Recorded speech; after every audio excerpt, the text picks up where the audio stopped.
യുദ്ധഭീതിയിലാണ് ലോകം ഇന്നുള്ളത്. Israel, Iran, Russia, Ukraine എല്ലാ യുദ്ധത്തിലും മൂന്നാമനായി ഒരാൾ കൂടിയുണ്ടെന്നാണ് അതിലെ ശ്രദ്ധേയമായ വസ്തുത. രണ്ടു രാജ്യങ്ങളിൽ പ്രശ്നം വരുമ്പോൾ ആവശ്യം വരുന്ന ഒന്നാണല്ലോ ആയുധങ്ങൾ. അത്തരം അവസരത്തിൽ വിൽപ്പന നടത്താനായി ആയുധ കലവറ ഒരുക്കി വച്ചിരിക്കുന്ന രാജ്യമാണത് അമേരിക്ക. എന്നാൽ എല്ലായ്പ്പോഴും അമേരിക്കയുടെ ഇടങ്കോലിടലിന് കാരണം ആയുധ വിൽപ്പന മാത്രമല്ല, മറ്റ് രാജ്യങ്ങളുടെ സാമ്പത്തിക സ്ഥിതി തകർത്ത് ലോകശക്തിയായി നിലനിൽക്കുക എന്നതാണത്.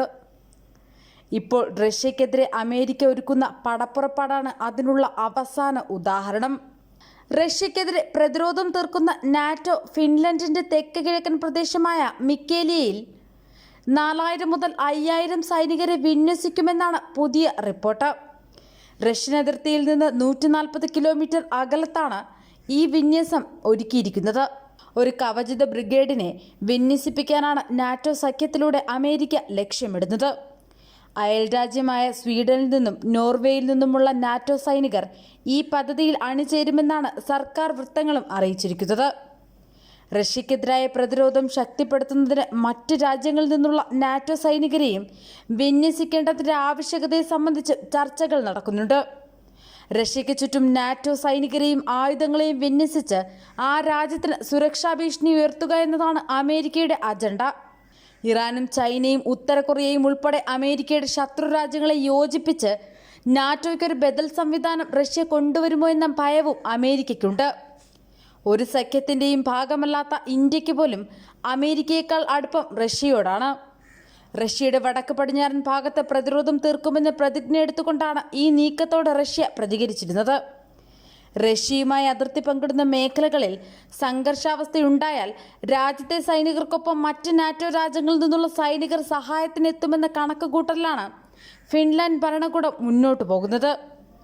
അതേസമയം ഫിൻലൻഡിലെ ഈ നടപടി റഷ്യയുടെ പ്രതികാരം വിളിച്ചു വരുത്തുമോ എന്ന ഭയത്തിനും കാരണമായിട്ടുണ്ട്.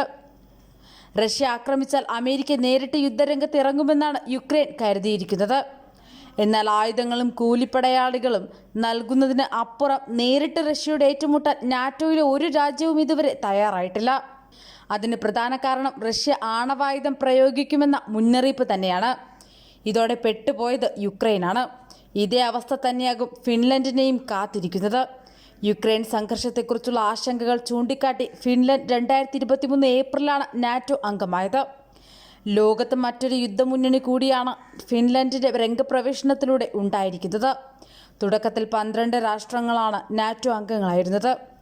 America, Britain, France, Canada, Italy, Netherlands, Iceland, Belgium, Luxembourg, Norway, Portugal, Denmark എന്നിവയായിരുന്നു ഇത്. ഇപ്പോൾ 30 രാഷ്ട്രങ്ങൾ നാറ്റോയിൽ അംഗങ്ങളാണ്. ഇതിൽ 28 യൂറോപ്യൻ രാഷ്ട്രങ്ങളും 2 വടക്കമേരിക്കൻ രാഷ്ട്രങ്ങളുമാണ്. ഒരു പൊതു സുരക്ഷാ നയത്തിൽ പ്രവർത്തിക്കുന്ന സൈനിക സഖ്യമാണ് നാറ്റോ. ഏതെങ്കിലും നാറ്റോ രാജ്യത്തെ വേറെയൊരു രാജ്യം ആക്രമിച്ചാൽ അത് അധിനിവേശമായി കണക്കാക്കി എല്ലാ നാറ്റോ രാജ്യങ്ങളും അധിനിവേശത്തിനെതിരെ ആയുധമെടുക്കുമെന്നതാണ് നയം.